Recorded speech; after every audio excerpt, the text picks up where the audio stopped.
First of all, I'm very pleased to be here and to see the many Asian colleagues in the field of ablation. In this morning, I'd like to briefly introduce current status of image-guided tumor ablation in Asian countries. In the aging society, nearly approaching 100 year of age, the incidence of cancer is continuously increasing. Surgical resection is, of course, curative but still invasive. So, minimal invasiveness is the mega trend for treating cancer in aging society. There are many kinds of ablation technique. Among them, radiofrequency ablation is most popular method worldwide.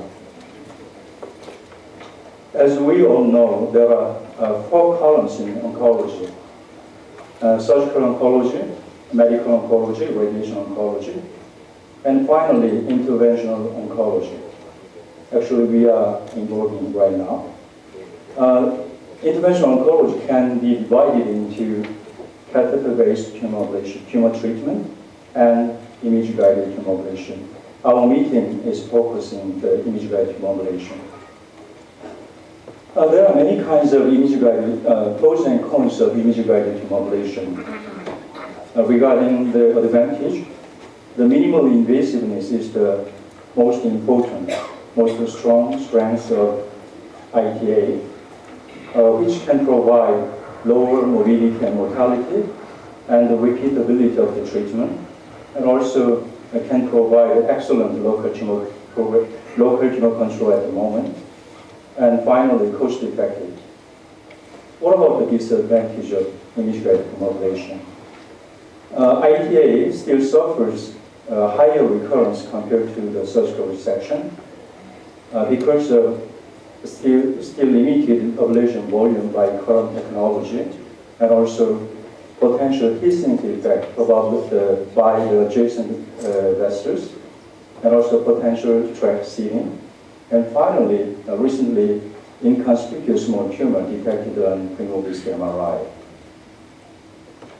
However, we have made many efforts to overcome this kind of disadvantages. For example, to overcome limited ablation volume, we can use multiple applicators. If you use the multiple RF electrode, we can make a larger ablation zone with enough ablation margin. And also, we can use another energy source with strong power, such as microwave, providing faster heating over a larger volume of the tissue. And also, we can combine with alternative treatments, such as a transarterial embolization. For example, for intermediate-sized HCC, we can combine case with radiofrequency ablation. After several days or several weeks after case, we can add radiofrequency ablation, any kind of ablation, under fluoroscopic guidance. So finally, we can get this kind of nice ablation zone with enough ablation margin. And also, recently, we can consider to use this kind of novel drugs, thermosensitive liposomal doxorubicin. The higher doxorubicin concentration can increase the volume of necrosis and finally increase the treatment zone. For smaller inconspicuous tumor guiding modality, we can use novel fusion technology for accurate targeting like this. And also, we can use the contrast-enhanced ultrasound for accurate targeting. For example, this kind of small tumor, 8 millimeter tiny tumor, usually we cannot see clearly on grayscale ultrasound, even after application of diffusion imaging technology. For those cases, we can apply the sonazole-enhanced ultrasound. As you can see, we can demonstrate such a tiny tumor showing strong enhancement in vascular phase and Cooper phase defects on hypoequilibrium and Cooper phase. So this is another guiding modality to overcome the smaller impact the solution. And also we can use the novel energy source such as irreversible electroporation to overcome the heat sink effect or the thermal injury to the viruses. So it will be useful probably for a periductal or perivascular tumor near the future. This graph shows the number of procedures for treating hepatocellular carcinoma in Samsung Medical Center. As you can see, since 1999, the number of radiofrequency ablation is continuously increasing year by year. However, the number of surgical resection is decreasing from 2008, probably when many clinical papers are reported in the literatures, and also our clinician recognized the real benefit of minimal invasiveness of radiofrequency ablation. Image-guided tumor ablation, where are we? Can you guess where we stand around? Any opinion? Okay, I would say image-guided tumor ablation stands around probably here, so just a teenager. So I would say image-guided tumor ablation is still young. There are three important inventions in the Renaissance period. As you know, gunpowder, compass, and printing.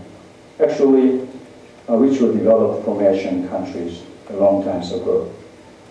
Likewise, if you look at the history of image-guided tumor ablation, many kinds of innovative procedures in the field of interventional oncology were developed from Asian countries. For example, in 1979 case, ethanol injection, microwave, high flow. The reason why hepatocellular carcinoma is the most prevalent in Asian country, most importantly cancer in our countries. So we have a responsibility to take care of our patients and as well as to improve our technology. It was very hard to find accurate data regarding procedure number on ablation. According to the estimated data from StarMed company, I could summarize the general trend of the procedure number in 4 countries. If you look at this graph, you can easily recognize the main ablation procedure in Asia is ultrasound-guided tumor ablation for liver tumor. In last year, in 2013, I guess almost 70,000 liver ablation were estimated to be performed in only Asia. That means a lot of experience in Asia regarding ablation. So it is time to collect our data and experience and to make more strong scientific evidence for contributing to our future guideline of treatment. However, if you look at the applied organ and energy source, China is a little bit diverse compared to other 3 countries, but generally speaking, the energy and guided modality and the applied organ is a little bit limited to probably compared to Western countries. So we have to improve. Yesterday we had a concurrent meeting such as Asian Summit Forum for HCC ablation. We invited 11 doctors from Asian country, and we shared what is the current status of the ablation, the HCC ablation. So I will show just one slide. This is how many percentage of hepatologists or radiologists or surgeons perform for HCC in your country. So as you can see, the composition of the specialty is very variable. There are many, very diverse. So this kind of thing can make our collaboration maybe some difficult, but anyway, we have to overcome for our patient this kind of heterogeneity.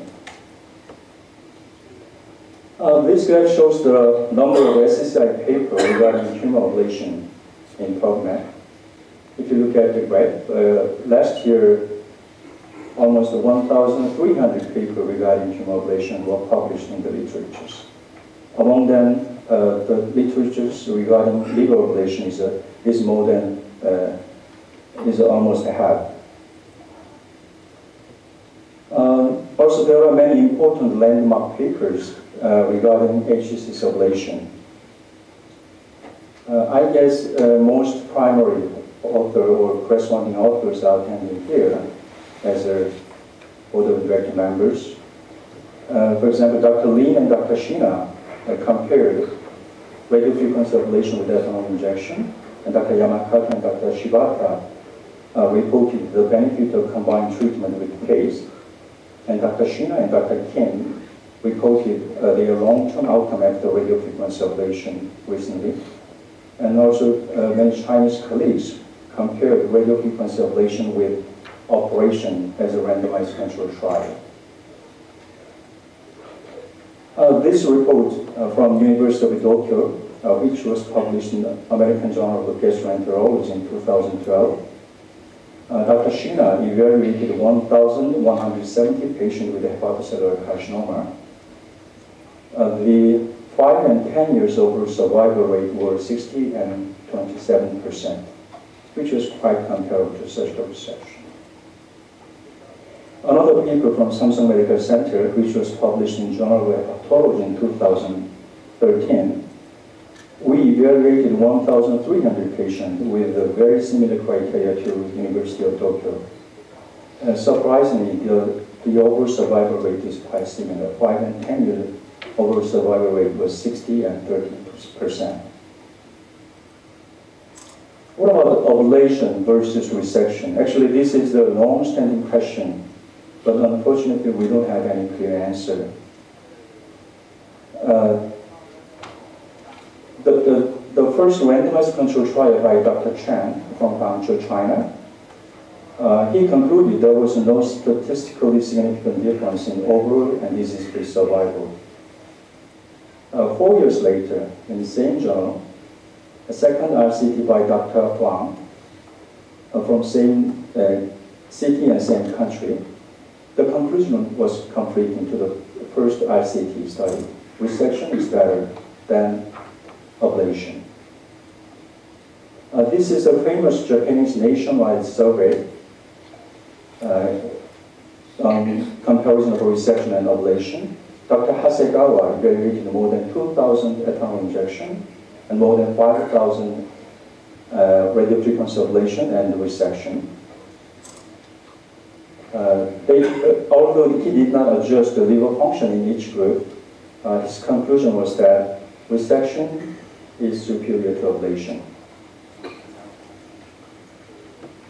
This is a promising ongoing study in Japan, so-called SERP study. They are randomizing 600 patients into 2 groups. I heard so far about 260 patients were enrolled. I hope the result of this study can provide more reliable answer to our long-standing question on whether ablation can replace resection for early-stage HCC. What about the current challenge in ablation in Asia? I'd like to say the recent challenge in our ablation is a sub-centimeter enhancing and washout nodule detected on hemoglobin MRI.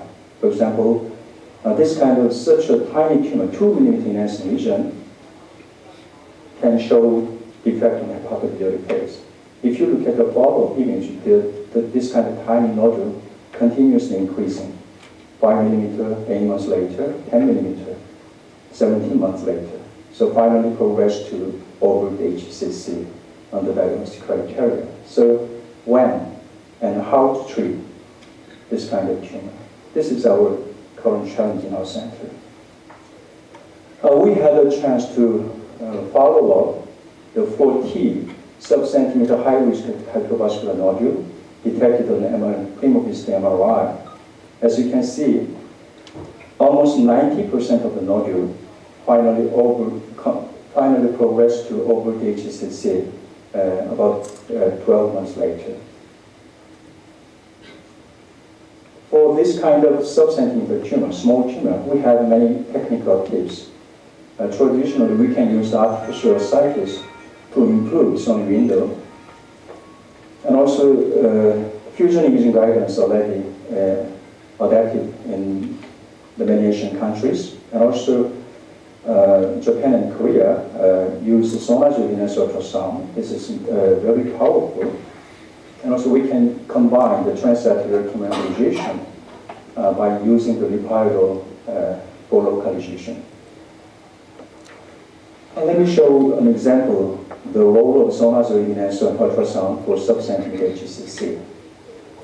The slow-growing enhancing tumor with typical MR finding of hepatocellular carcinoma, at that time we decided to treat. On a grayscale ultrasound, after application of fusion imaging technology, we can find this kind of nodule on grayscale image. So we add sonogenous ultrasound. As you can see, the lesion shows a strong enhancement on arterial phase, and it shows Cooper phase defect. So on Cooper phase, we can insert the electrode actively, and we can make the ablation like this. The name of this coffee shop reminds me our technical tips, current technical tips for such a difficult case. So CUS, artificial cycles, and fusion, and combined case. So I like to call the current our technical tips GAFE, the GAFE RFA. Okay? Why don't you have a short break with GAFE?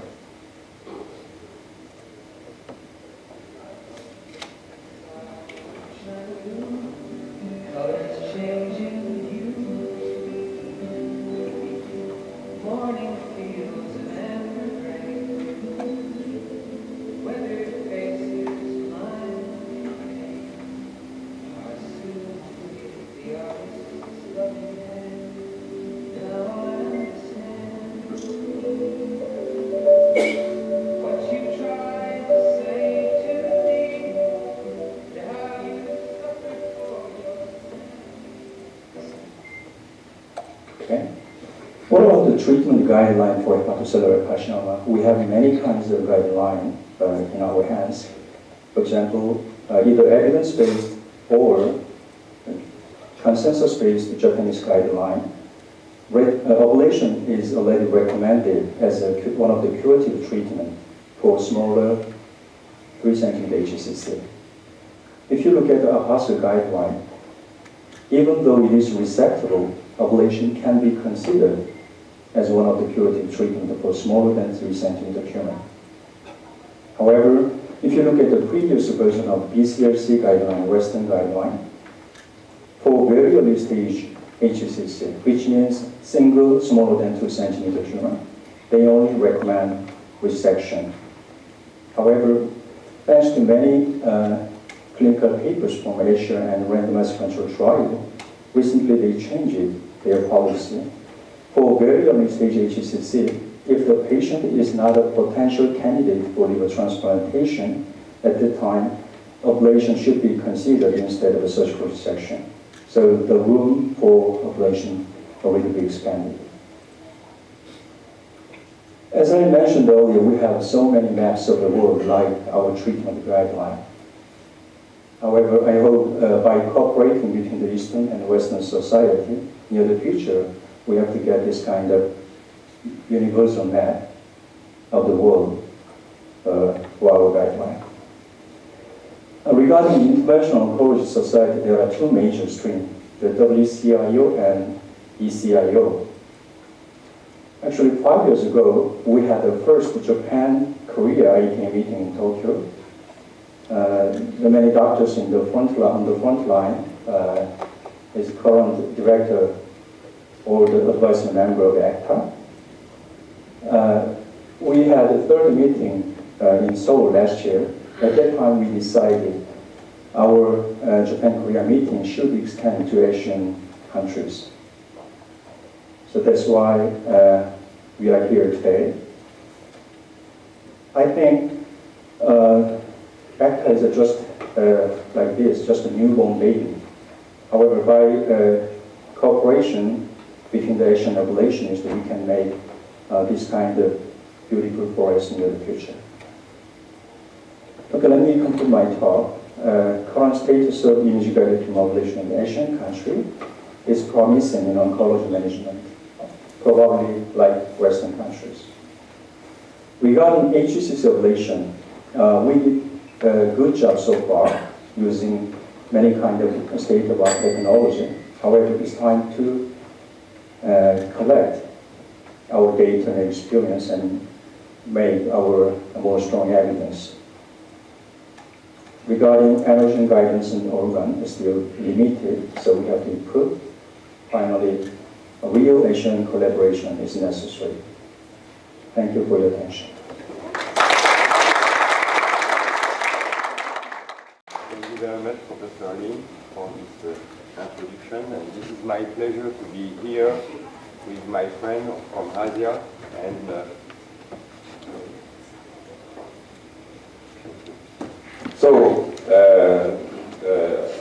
my talk is about Western perspective of ablation. And to be serious, I have to confess that I'm not able to really give you the Western perspective of ablation because probably in Western country the the resort to ablation procedure are very heterogeneous, more heterogeneous than in Asia country. And also, as you can see on this slide, I'm only radiologist, and you know that, of course, ablation can be performed by surgeon and also by hepatologist and some other physician coming from other specialties. But anyway, I can tell you what is the situation, for example, in France. This is a survey about 8 centers with experts in ablation, and you can see that, in fact, there is a kind of diversification of organ targeted by ablation currently in countries like France. I have to say